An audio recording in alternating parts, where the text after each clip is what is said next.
On behalf of Ifteen Education and Development and entire Somali nation, I would like to thank Al-Imdad Foundation International, especially Imdad Foundation UK, for their wonderful and brotherhood contribution for this noble project. We are in Somalia today, especially in Mogadishu, outside Mogadishu, a place called Adewalal. This is first time this place has got a school, primary school, or children around here have got access to school. You know, education is a universal right for all children all over the world.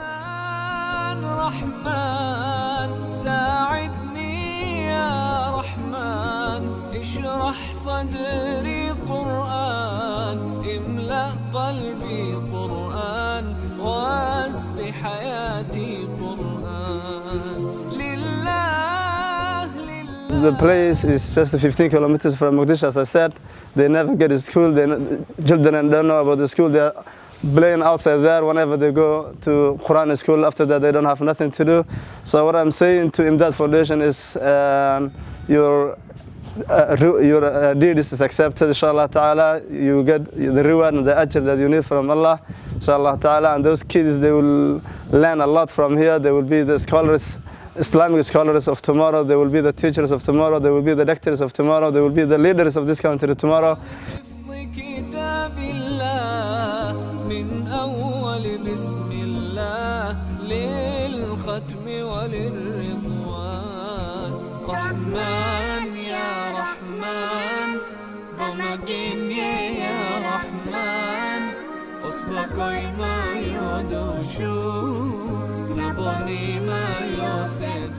It's really a wonderful project. It's a project that is already in immense need. People in this area needed this school. And as Ifteen Education and Development, we took the initiative of just facilitating, but we know the whole project is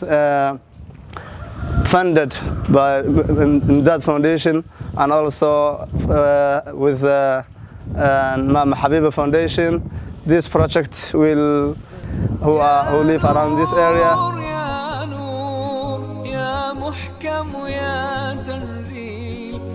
محمد عن جبريل من رب العرش دليل للعالم والإنسان تكبير تكبير للحافظ وهو صغير والضاء العين قرير يحمل فجرا لينير بتلاوته الأكوان رحمن يا رحمن بمجين يا رحمن أصبك ما يدوشو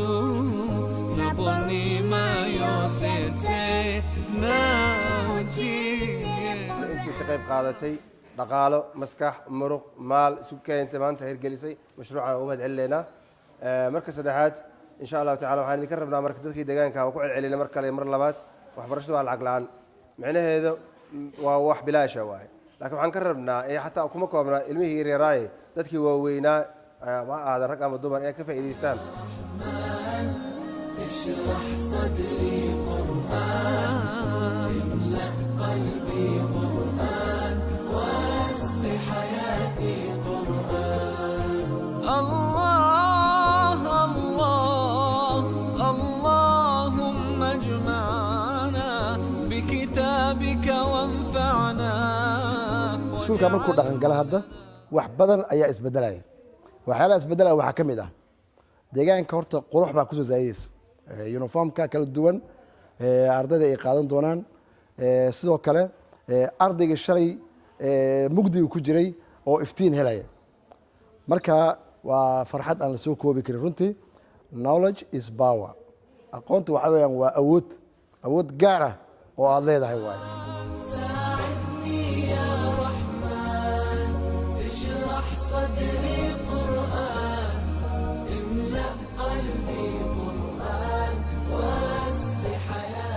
dadkii waxaan soo dhiibay waxay ku farxayaan oo kaliya wax kale iyo nasab kale idin ka rabaan ma jirto waxay ku farxayaan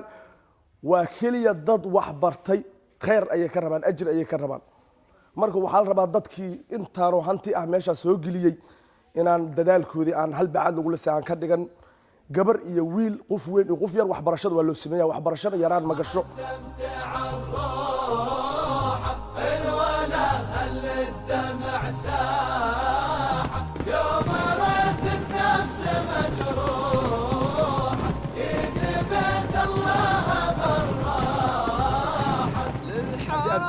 adduunya inaad horumar ka gaarto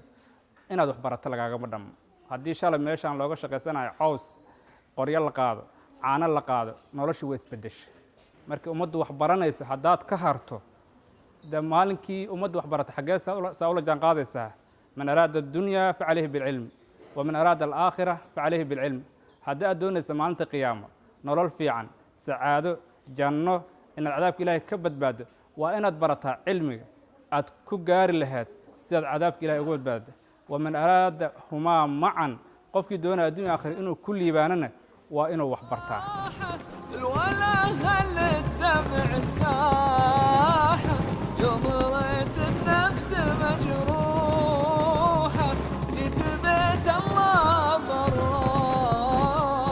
waxay tahay dad xaafadda degan awlaadooda inay ka faa'iidaystaan madrasada ay wax ka bartaan maadaama meel hadda gees ku taalla ay tahay oo magaaladii yani qaybtii xagga ka fog iskuulaadka meeshay u badan yihiin waa nasiib waaye ilaahay uu u dhaliyay xaafaddan marka waxaa la rabaa inaad ka faa'iidaysataan dadka xaafadda jooga qaybahooda kala duwan dad yaryar iyo dad waaweyn labadaba ay ka faa'iidaystaan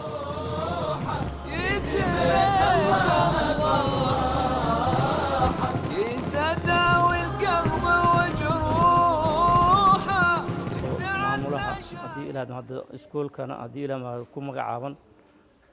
odayaalka xaafaddana ka mid ah waxaan haddii ilaah halkaan aan haddii ilaahad ujeedin aan mahadnaqaynaa haddii ilaah yidhaahdo dadkii hay-addii muxuu ah arrintan soo qaban qaabisay ee nagu taakulaysay in aan haddii maanta unkoo meel cidla iska taagan muxuu ahaa in ay guri nooga dhisaan meeshaan haddii ilaahay idmaayo waxbarashana haddii ilaah aan wax ku baranayno oon carruurtayna iyo dadkayna weyn iyo dadkayna yar wax ku baranayaan taasaa ilaahay mahadiisa ah waxaan haddii ilaahay idmaayo dadweynahan aan ku gobaabahaynaa dadkayna in haddii ilaahay idmaayo waxbarashadii haddii ilaahay idmaayo meesha looga sameeyey inay haddii ilaah sidii aad baahida u hayso inay haddii ilaah kana wax u bartaan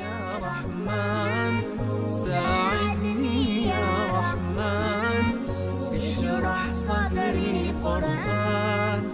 املأ قلبي قرآن واسق حياتي قرآن رحمن يا رحمن ساعدني يا رحمن اشرح صدري